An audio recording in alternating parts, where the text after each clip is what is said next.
So I've been making sourdough bread for the last 4 years, and it's absolutely delicious. And there's a lot of people online that show you how to make an artisan loaf for sourdough, and it's really great. There's guys like The Bread Code. I'll even link his description down below because he's got some great content on how to do it, but it's a little hard to get into, and it takes a long time. What I want to do is show you how to make a sustainable sourdough bread in just traditional bread pans.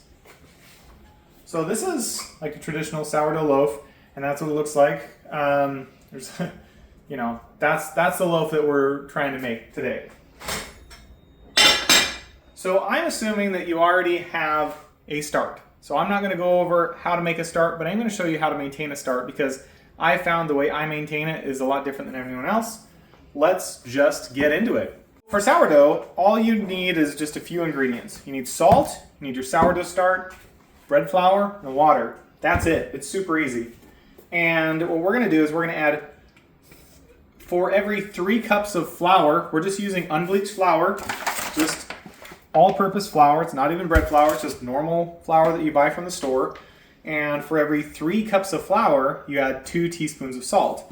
So I'm doing a big batch, so I'm going to do 9 cups of flour and 6 teaspoons of salt. So let's go ahead and do that. And 9 cups. So a loaf pan will use about 2 cups of flour, maybe 2 cups and a fourth. So I've got 9 cups of flour here. That means I need 6 teaspoons of salt. So if you're just doing a 3-cup batch, like a standard, 1.5 loaf batch, you just have 2 teaspoons of salt. But I'm going to do 6 teaspoons of salt. 6 teaspoons of salt. And it doesn't have to be exact. All right, so we have our salt and our flour.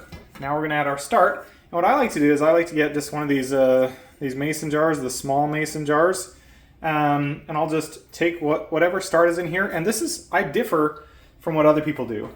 I just dump the whole start in it. Maintaining a start is super simple.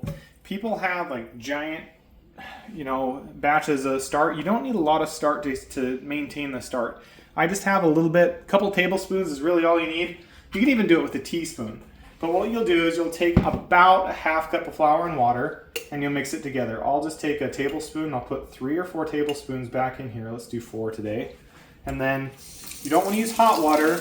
You want to use either cold or lukewarm water. Then you fill it and you just want to make a paste.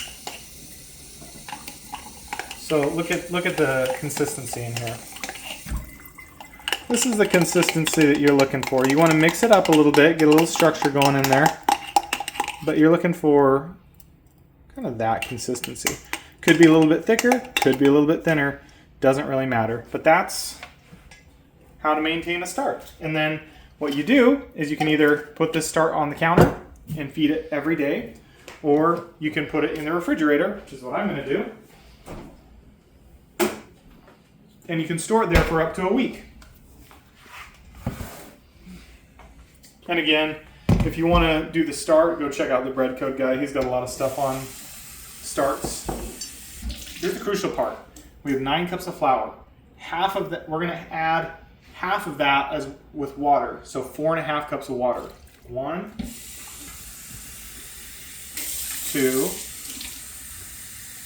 3,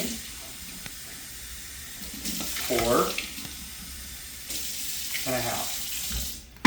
4.5 cups of water. Now you just mix it. And sourdough is great because sourdough is going to do all the work for you. It does take a long time to make in terms of time, but it doesn't really take a whole lot of time or effort on your part. We're going to let the sourdough start do all the work. So I put 4.5 cups of water in here, and it's looking okay. It's looking a little dry. I'm going to add just a little bit more water. You want it to turn into a nice ball of dough. And this is highly dependent. You can come over here. That might be better light over here. This is highly dependent on how humid it is in your climate and how hot it is in your house. So I can't give specific numbers, but it's about this much. But what you want is you want it to turn into a dough. Now this is pretty dry dough. I'm going to add a little bit more water. The more water you add, the more difficult it's actually going to be to make sourdough, but it also turns out to be more stretchy. There you go. That's more like what we want to use. I wasn't paying very close attention to my cups. I think I didn't add enough water initially.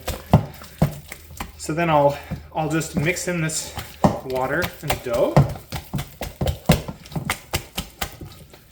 You want to get all the clumps out. That's what I'm trying to do, is get all the clumps out. It's pretty clumpy right now because I didn't add enough water initially.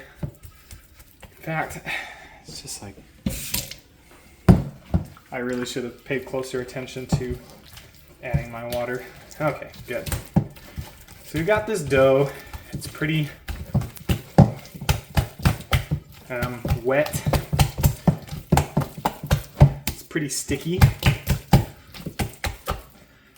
So, and you can add more flour. If it's too wet, you can add more flour. If it's too dry, you can add more water. It's not a big deal. But you want to get it to about this consistency.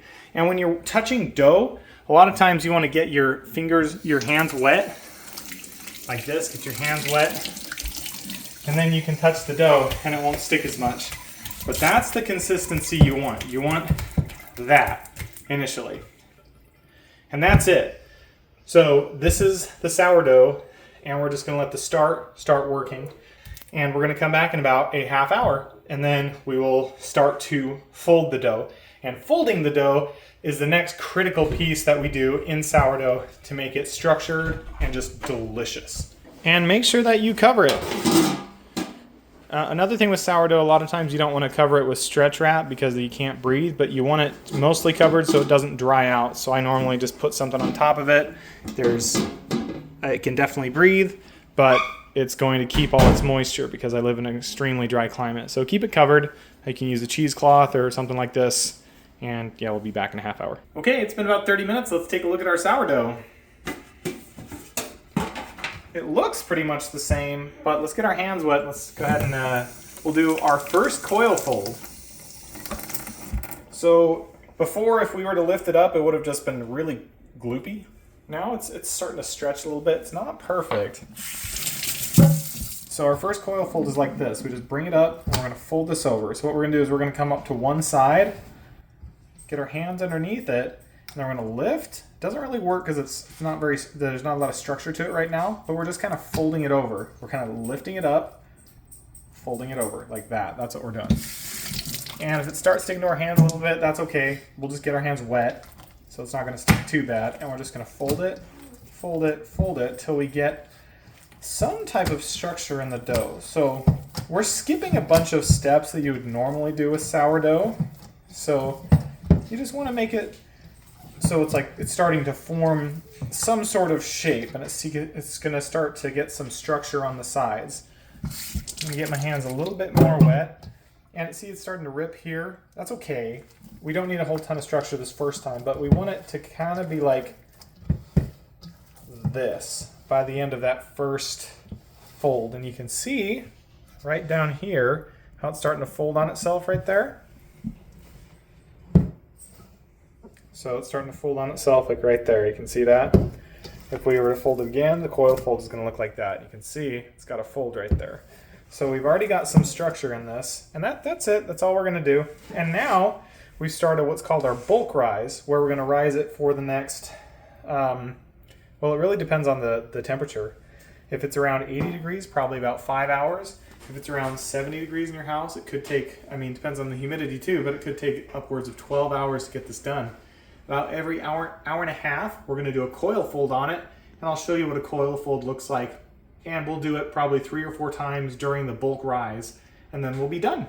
So that's all you need to do. Spend about 30 seconds with that, and then we're just going to fold it every hour and a half or 2 hours, or hour. If it's warm and it's rising fast, you want to be coil folding it every hour, and we'll talk about it on the next one. Okay, it's been about an hour, and we're going to do our first coil fold. That first one I don't really consider a coil fold because it's not structured at all. So the coil fold again, get your hands wet, go to one side, lift it up till it comes off the side, then we're going to fold it over. That's all the coil fold is. And I'd like to do it twice. because then it's stronger the second time. Flip it around. I'll do the coil fold. Lift and fold, lift and fold. Coil fold this way, lift and fold, lift and fold. And sourdough dough is nicer than just yeast dough because the bubbles don't pop. So what we're doing is we're just building a little structure. So now you can see we've got, you can see it's starting to fold, and you can see it's not flat like it was when we started. It's starting to round a little bit. That's exactly how you want it. And then you leave it for another hour. And you can see these little bubbles. I'm not sure if you can see those little bubbles like that. There's little bubbles starting to form. That's how we know that it's actually starting to work already. So you may not see bubbles at this point, but if you don't see them now, maybe it's a little colder, maybe your start's not quite as active as mine was, but you'll start to see some bubbles, and this will start to become lighter and lighter as you do coil folds. Okay, cover it up, wait another hour, hour and a half. Welcome back. It's been about 3 hours. This afternoon was pretty busy, so I actually didn't get to this, but that's okay. It's still going to work. See, it's gotten quite a bit bigger. It's going to double in size. It's not quite double in size right now. Let's get our hands wet, and let's do the coil fold. Of course, wash your hands. Make sure they're nice and clean. So you see how it's much more fluffy, but the bubbles don't pop. They stay inside. They have these little micro bubbles that stay in there. So this is getting pretty good. This has been going for 7 hours now, but it's 74 degrees in here, and it's starting to become cooler and cooler. So I'm going to do the coil fold again, down, and lift it up, just fold it over. And as long as it's not ripping on the top, you feel free to fold it as much as you like, but as soon as it stops ripping, that's when you really want to stop touching it. So it looks good. We're not double in size yet, so we need to wait till it doubles in size. So we'll do one more coil fold and then put it on the counter. Okay, this is our last coil fold. It's actually getting to be evening now. We've been going for 7:25 now. We've been going for 8 hours. It's looking like this. We need to do coil fold one more time, so get your hands wet, of course. And it's very fluffy at this point, extremely fluffy. This is the last time we're going to do this before we actually just put it in pan. So we're just going to cut it up when we're done with this. See how it's deflating just a little bit? Means we probably haven't been coil folding it quite enough. Whenever it deflates a little bit, probably use some more coil folding than we've been doing. And there's some big bubbles here. If there's ever a big bubble, I generally pop these. You can keep those if you want, but I don't want really big holes in my bread, so I pop the big huge bubbles. But you can see there's so many little micro bubbles in there. It's very, very nice at this point. Very fluffy, very just bubbly, and you can't pop it. Like you can hit it, and it's not gonna mess with the dough.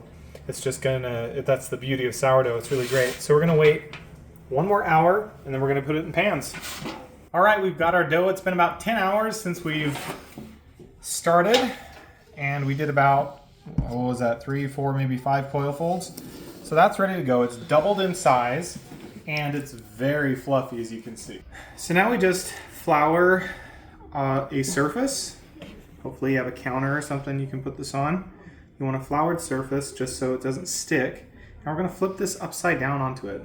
So just like this. I'm gonna take it, and if you proof it for too long, it'll actually stick to the bowl. And if you don't proof it long enough, you're gonna have just a small amount. So you should have quite a large amount. Well, maybe not if you're doing a 3 cup, but you know, you have your dough right here. It'll have doubled in size. Then let's get this wet so we can cut it. So I got my knife wet, and I'm just gonna cut it in however many pieces I want, and I want to do 4 pieces. So be careful because it is pretty sticky.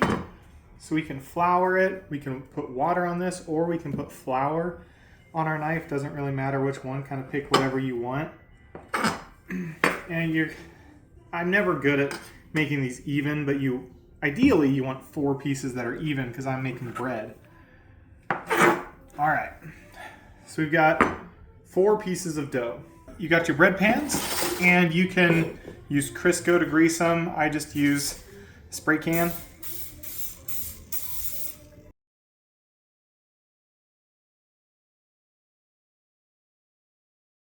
Now that we've got our pans, let's just get our hands a little bit, let's just dust our hands with flour. And then we're gonna try and make these little squares. And the way I like to fold them, I like to fold them on top of each other because this is the very sticky side. I'm gonna take the sticky side, fold it on itself, and take the other side and fold it on itself, kind of like in thirds. And then what I'm gonna do is I'm gonna rotate it, and then I'm just going to take this and fold it like so onto itself. And that'll give me something that kind of looks like a loaf of bread. This doesn't have to be perfect. And then you just drop it in your bread pan. And we'll repeat for all 4 of these. So let's try that again. And it doesn't matter if you mess up or if it's sticky, it's okay. It's not that big of a deal. Then we'll just fold on itself. Do that again. Fold. Sometimes it's better than other times. That last one was pretty good. This one's gonna be a little weird. Okay, so this one's a little bit weirder. It's got like something sticking out of it. So I'll just kind of tuck it under itself and try and make it a little bit longer just so it doesn't have to do that in the pan on its own. And just slip it in. You know, it's not perfect. So we're gonna let it rise and it's gonna settle down and then it'll rise up on its own. So even if it's not super pretty, it'll actually turn out pretty nice. I've found that if you can kind of make these a little bit more square before you fold them initially, it really does help quite a bit. I'm gonna fold them on themselves. This one's nice and square. And fold. There we go. This is a big one. I'm gonna put this one in my big pan. Just like that. We'll slip it in. And it's very fluffy dough, as you can see. We'll do the last one. Fold, and fold it on itself. It's extremely fluffy at this point. It's dough like you've never felt dough before. And then put it in here. Now, what you want to do is you want to cover it with some stretch wrap, and you want to rise it like you would normal bread. But if you cover it right now, it's going to stick to the top. So you can either put some flour on it. I like to just dust it with a little bit of this. That way, when I put my stretch wrap on it, it won't stick. So here we go. Let's cover these.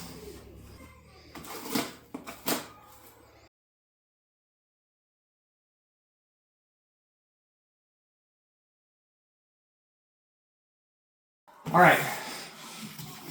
So now that you've got it covered, you're going to rise them. Now, it's 8:30. I don't want to wait 2 hours for these to rise. So what I'm going to do is I'm just going to stick them in the fridge. If you have a refrigerator, you can just shove them in the fridge. They'll stay about this size for up to 48 hours.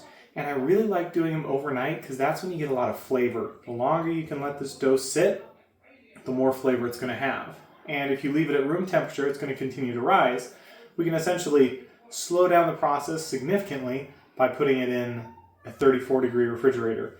If your refrigerator is warm, that's 38 or 40 degrees, these will rise overnight and they'll be really big in the morning. But if you have a refrigerator that's pretty cold, then they won't rise really at all. So I got my refrigerator down to 36 and it stays nice all night. So I'm going to throw these in the refrigerator and then tomorrow we'll rise them and cook them. See you then. All right, it's the next day and we're going to take a look at our bread. So these have been in the refrigerator for about 12 hours and we could leave them in there for up to 48 hours before we cook them. 12 hours is just about perfect for me. 12 to 24 hours is what I normally do. At this point, all we have to do is wait for these to rise, just like you would normal bread if you're familiar with baking bread. So we'll wait for them to rise up, not quite double to where they are now, and then we'll cook it at 400 degrees for 30 minutes. And I'll see you in a few hours. It's been about 3 hours since we pulled the bread out of the refrigerator, and they're just about ready to go. They haven't quite doubled in size, but we're gonna start warming up the oven. So let's go ahead and do that. We'll set the oven to 400 degrees and preheat it for about 20 to 30 minutes. And then we will cook these for 30 minutes and we'll be done. Welcome back. It's been about 30 minutes. we're all warmed up. Let's get these in the oven. So we'll just pull off the plastic. Don't forget to do that.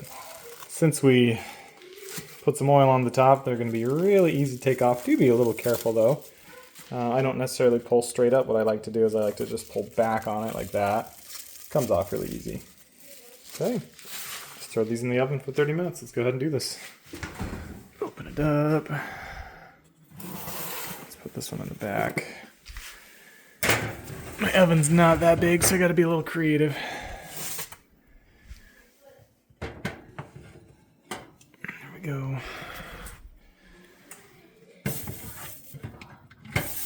I need to put, actually, I forgot. I need to put that one in the back.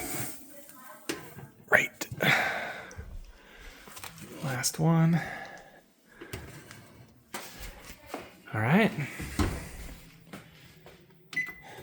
Set a timer for 30 minutes. All right. See you in 30. All right, timer just went off. Let's go ahead and turn everything off and get this bread out. This is the fun part. I'm gonna do this one-handed. We'll see how it goes. All right. So this should be pretty easy to take out. Get it out of the oven. This back one's always a little toastier than the rest, which is fine. I don't mind. And it just slips out super easy. So when you first get them out, they're going to be really hard on top. That's okay. They will, they won't have that crust for forever. So it makes it really easy to take out because you can just throw it on there. Doesn't mess up the top at all because it's has that super crunchy top. If you like it crunchy, eat it while it's still hot. Whew, that's hot. Whew. If you like it a little softer, just wrap it after it cools. And it should just slip right out. Just like that. Nice.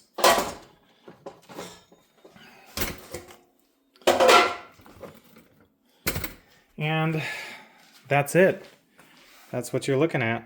Beautiful sourdough bread. I make this every single week. It's delicious just eating by itself. I like to freeze it. Here's one of my frozen loaves that I'm thawing.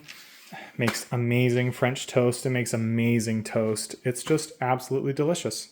All right, that's it. That's how to make sourdough in a loaf form, and that's what I do every single week. Thanks for watching, and I'll catch you guys in the next one.